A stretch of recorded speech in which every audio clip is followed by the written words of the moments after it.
मैं बिल्कुल भी लेट नहीं होना चाहता, क्योंकि जिसको मैंने अपने आप से मिलने बुलाया है, मेरी मदद के लिए बुलाया है, वो तो वहाँ पहुँच भी गई होगी। Hello. Oh hi Vishal. Thank you Anamika, यहाँ पर आने के लिए, मेरी बात मानने के लिए। अरे विशाल, थैंक यू की कोई ज़रूरत नहीं है। तुम मुझे ये बताओ कि तुम फ़ॉरेन से इंडिया वापस कब आए? तुमने तो मुझे मैसेज भी नहीं करा, ना कॉल करा।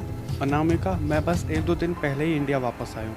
पर तुम ये सब छोड़ो, मैंने तुम्हें यहाँ पर इसलिए बुलाया है क्योंकि मैं तुम्हारी मॉम से मिलना चाहता हूँ। पर विशाल, मेरी मॉम से क्यों मिलना चाहते हो तुम? मैं तुम्हें बताता हूँ मेरे साथ हुआ क्या।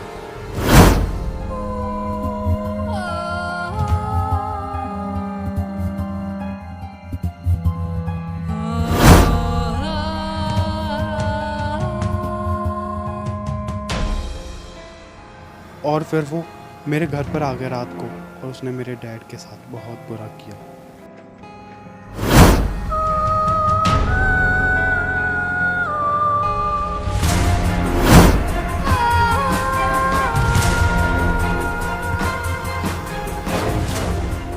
उसने मेरे डैड को तो मार ही दिया, पर वो मेरी दादी को भी परेशान करने लगा। वो हमारे घर पर आया करता था हमें परेशान करने। वो अपना धड़ हमसे ढूंढवाना चाहता था, और फिर एक दिन उसने मुझे वश में कर लिया।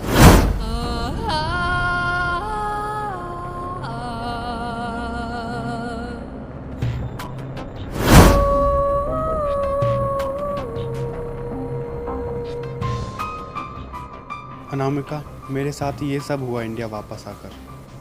ओह माय गॉड, इतना बुरा हुआ तुम्हारे साथ इंडिया वापस आकर? क्या इसलिए तुम मेरी माँ से मिलना चाहते हो, ताकि मेरी माँ तुम्हारी मदद करे? तुम चिंता मत करो, मैं अभी तुम्हें मैसेज कर दूँगी कि मेरी माँ तुम्हें कहाँ मिलेंगी। तुम उनसे जाकर बात कर लेना, उन्हें प्रॉब्लम बता देना, वो तुम्हारी मदद ज़रूर करेंगी। मैं हूँ काल से भी काली कालिंदी, मेरा कोई मुकाबला नहीं कर पाएगा, मेरे से कोई मुकाबला कर ही नहीं सकता है। हेलो कालिंदी आंटी, मैं यहाँ पर अनामिका के कहने पर आया हूँ। उसने मुझे आपका एड्रेस दिया है। पर तुम हो कौन, और तुम मेरा नाम कैसे जानते हो? तुम यहाँ पर कैसे आए हो?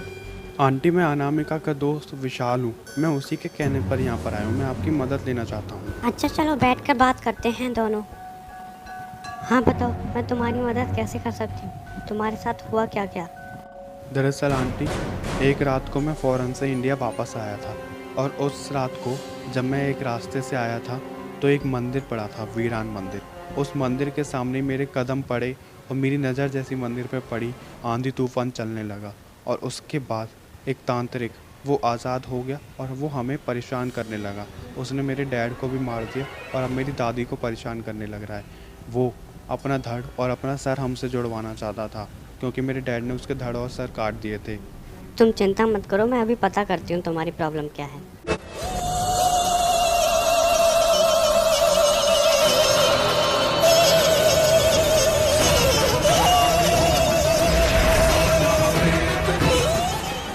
मुझे सब पता चलेगा।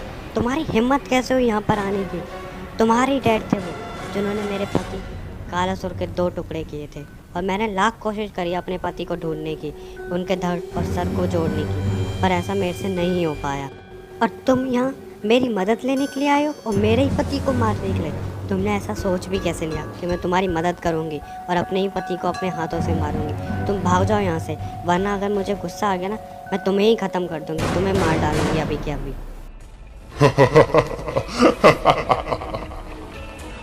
मैं अपने शरीर में वापस आ ही गया, और मुझे इसी शरीर में रहने के लिए अब किसी की बलि देनी होगी, और बलि देकर मैं इसी शरीर में रह जाऊंगा। फिर मैं उस मंदिर का राज पता कर पाऊंगा, और अच्छी बुरी आत्माओं पर मेरा वश होगा, मेरा। मैं अनामिका को नहीं बता सकता कि वो कालासुर इसके डैड हैं, और इसी वजह से इसकी मॉम ने मेरी मदद करने के लिए मना कर दिया। विशाल, तुम किस सोच में डूबे हुए हो? तुम तो मेरी माँ के पास गए थे ना। तुम मुझे ये बताओ कि वो तुम्हारी मदद करेंगी या फिर नहीं करेंगी, और वो तुम्हारी मदद कैसे और कब करेंगी? अनामिका, तुम्हारी माँ ने मेरी मदद करने से इनकार कर दिया। वो नहीं चाहती मेरी मदद करना। पता नहीं ऐसा कौन सा कारण है जो मेरी मदद करना नहीं चाहती हैं वो। अब मेरी मदद कौन करेगा? माँ को मना तो नहीं करना चाहिए था। खैर छोड़ो, कोई बात नहीं, तुम टेंशन मत लो। मैं भी तो अपनी माँ की बेटी हूँ, इतनी शक्तियाँ तो मैं भी जानती हूँ। मैं तुम्हारी मदद ज़रूर करूँगी विशाल, ज़रूर करूँगी, मैं वादा करती हूँ। Thank you Anamika. Qayamat episode 5 में देखते हैं अनामिका और उसकी माँ कालिंदी आपस में लड़ेंगी। उन दोनों का युद्ध होएगा विशाल की वजह से। पर क्या ये दोनों आपस में ही लड़ती रह जाएंगी या फिर अनामिका विशाल की मदद करेगी और अपने ही डैड कालासुर को मारने में सफल हो पाएगी। और दूसरी तरफ कालिंदी के सामने आएगा एक ऐसा भयानक सच जिससे उसकी रूह कांप जाएगी।